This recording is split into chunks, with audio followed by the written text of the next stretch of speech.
Hello everyone, अस्सलाम वालेकुम। I hope आप सब बिल्कुल ठीक होंगे। लास्ट नाइट मेरा बहुत ही वर्स्ट दिन था क्योंकि मेरी बेटी जो है रात के 3 बजे अचानक से उठी और बहुत ज़्यादा रो रही थी। हमें बिल्कुल जो है समझ नहीं आ रही थी कि क्यों रो रही है वो और क्या हुआ है, किसी भी तरह बहल नहीं रही थी। अच्छा, ये हमेशा याद रखें कि बच्चा जब किसी तकलीफ़ में होता है ना तो वो किसी भी वजह से बहलता नहीं है, वो सिर्फ रोता रहता है। तो फिर रात को वो उठी, सुबह तक भी वो रो रही थी और ज़्यादा खा पी भी नहीं रही थी, मतलब कि फीड नहीं ले रही थी सही तरह से, और मुसलसल रो रही थी, सो भी नहीं पा रही थी, नीचे बिल्कुल भी नहीं लेट रही थी, सिर्फ गोद में उसको लेके हम घूम रहे थे पूरे घर में। तो ये सिचुएशन देखते हुए हमने फ़ौरन से डिसाइड किया कि हमें डॉक्टर के पास जाना चाहिए। तकरीबन दिन के 3 बजे, 12 घंटे के बाद हम उसे डॉक्टर के पास लेके गए, क्योंकि आपको पता है कि डॉक्टर्स की एक टाइमिंग होती है। तो जो हमारे घर के पास जो पीडियाट्रिशियन का क्लिनिक था, मतलब चाइल्ड स्पेशलिस्ट का क्लिनिक था, हम वहाँ लेके गए बेबी को। चाइल्ड स्पेशलिस्ट ने, डॉक्टर ने जो है बेबी को अच्छे से चेक किया, उसका पेट वगैरह दबा के, और जिस तरह में उनका एक अंदाज़ होता है, सारी हिस्ट्री वगैरह पूछी, बेबी की रूटीन क्या है, सब कुछ पूछा। उसके बाद जो है उसने हमें बताया कि बेबी के पेट में जो है दर्द है, मतलब गैस का प्रॉब्लम है बेबी को, और साथ ही साथ बेबी की टीदिंग स्टार्ट हो गई, मतलब बेबी के दांत निकलने वाले हैं, तो मसूड़ों में उसको इचिंग हो रही है, बहुत ज़्यादा पेन हो रहा है। हर बच्चे का जो है अलग होता है, कुछ बच्चों को पेन ज़्यादा हो सकती है, कुछ को कम हो सकती है।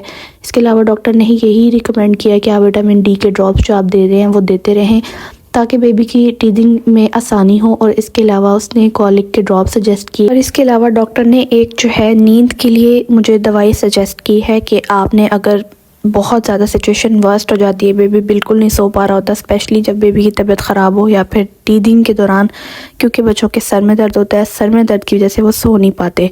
तो उसके लिए डॉक्टर ने मुझे एक ड्रॉप सजेस्ट की है कि जब बेबी बहुत ज़्यादा रो रहा होता है, आप देख रहे हैं 1-2 दिन से बहुत क्रैंकी है, बहुत रो रहा है, सो बिल्कुल नहीं रहा, उसके लिए आप जो है वो ड्रॉप्स दे सकते हैं अपने बच्चे की नींद की रूटीन दोबारा सेट करने में। हर माँ बाप की ज़िंदगी में ये फेज़ आता है कि बच्चा आराम से सो रहा होता है, सब कुछ ठीक होता है, अचानक से बच्चा इतना बीमार हो जाता है, इतना ज़्यादा चिड़चिड़ा हो जाता है कुछ टाइम के लिए कि समझ नहीं आती कि क्या करें। बास टाइम ये होता है कि बच्चों को नज़र भी लग जाती है, और नज़र भी रियल चीज़ है, और लगती है बच्चों को, छोटे बच्चे हरकतें ऐसी करते हैं तो नज़र भी आपने उतारते रहना है बेबी की। अच्छा, ये नज़र वाली बात डॉक्टर ने नहीं की, ये मैं ख़ुद से आपको बता रही हूँ कि ये भी एक रियलिटी है, और बच्चों को नज़र वगैरह लग जाती है। अच्छा, ये जी मेला ड्रॉप्स है, इनका नाम है, ये बेबी के लिए डॉक्टर ने हमें सजेस्ट किए हैं। इन ड्रॉप्स को देना किस तरह है, मतलब आपने इसके 1, 2, 3 ड्रॉप से ज़्यादा आपने बेबी को नहीं देना। रात को सोने से पहले आपने 3 कतरे रात को सिर्फ देने। अगर दिन में देंगे तो बेबी दिन में सोएगा, रात में जागेगा। तो सिर्फ रात को जब बेबी सोने का टाइम होता है, उसके जिस टाइम भी आप सोते हैं या जो भी रूटीन है, उस टाइम आपने बेबी को आधा घंटा पहले उस रूटीन से 3 ड्रॉप्स जो हैं वो दे देने हैं। आपका बच्चा इंशाल्लाह जल्दी उसको नींद आ जाएगी, आराम से सो जाएगा। इसमें क्या होता है, मेलाटोनिन होता है, ये जो है बेबीज़ के लिए ही बनाए गए हैं, मतलब बड़ों में भी ये दवाई जो है वो यूज़ होती है, लेकिन ये आपने ड्रॉप्स जो है लगातार नहीं देने, मतलब ज़्यादा से ज़्यादा आपने 3-4 दिन, 5 दिन या ज़्यादा से ज़्यादा हफ़्ता देने हैं। 1 हफ़्ता बस आपने बेबी को देते रहना है। जब बेबी की रूटीन बन जाए उसके बाद आपने बेबी को इन ड्रॉप्स के बगैर ही सुलाना है, क्योंकि ज़्यादा जब हम देना शुरू कर देते हैं ना, तो ये एक किस्म का एक ड्रग है, या जो भी कह लें, सेडेटिव है, मतलब नींद की दवाई है, तो बेबी को इसकी आदत लग जाएगी और वो कभी भी बगैर नींद की दवाई के नहीं सोएगा, और ये बात बहुत नुकसानदेह है उसकी आगे की लाइफ के लिए।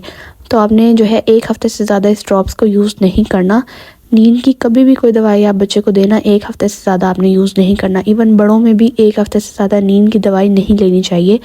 हाँ, उन लोगों के मसाइल अलग हैं जिनको डॉक्टर सजेस्ट करते हैं या कुछ और मसले होते हैं, लेकिन नॉर्मल जो लोग होते हैं, नॉर्मल बच्चे हैं, उनको 1 हफ़्ते से ज़्यादा नहीं लेना।